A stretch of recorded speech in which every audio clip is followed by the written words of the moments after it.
ai ọt pa mấy này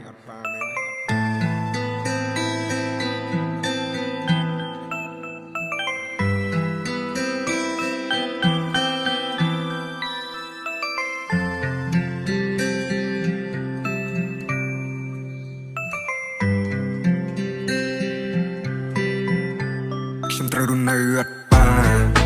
ជីចាប់ពីនៅវ័យសិក្សាអ្នកខ្លះស្ដាប់ទៅដូចធម្មតាលើធម្មតាបើសម្រាប់ខ្ញុំមិនធម្មតានៅក្នុងសាលាពូនឹងព្រួនខ្ញុំដែរ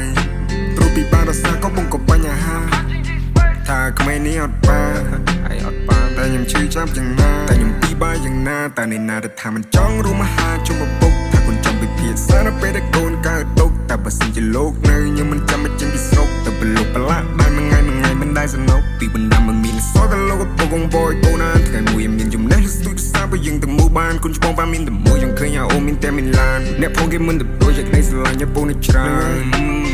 ឯងធំឡើងមើលបងប្អូនផងមើលលងលៀបគុំសុភីពេកប្រយ័ត្នគេជន់ហើយ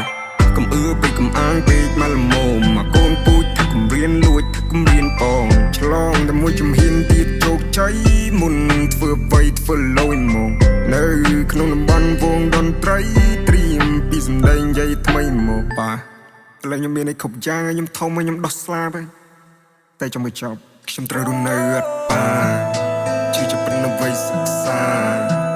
អ្នកខ្លះស្ដាប់ទៅដូចធម្មតាលើធម្មតាបើសម្រាប់ខ្ញុំមិនធម្មតានៅក្នុងសាលាពូនឹងព្រួនខ្ញុំដែរព្រោះពីបានរសាក៏បងក៏បញ្ហាថាក្មេងនេះអត់បានតែខ្ញុំឈឺចាប់យ៉ាងណាខ្ញុំត្រូវរស់នៅអត់បានជឿចាប់ពីនៅវ័យសិក្សាអ្នកខ្លះស្ដាប់ទៅដូចធម្មតាលើធម្មតាបើសម្រាប់ខ្ញុំមិនធម្មតានៅក្នុងសាលាពូនឹងព្រួនខ្ញុំដែរព្រោះពីបានរសាក៏បងក៏បញ្ហា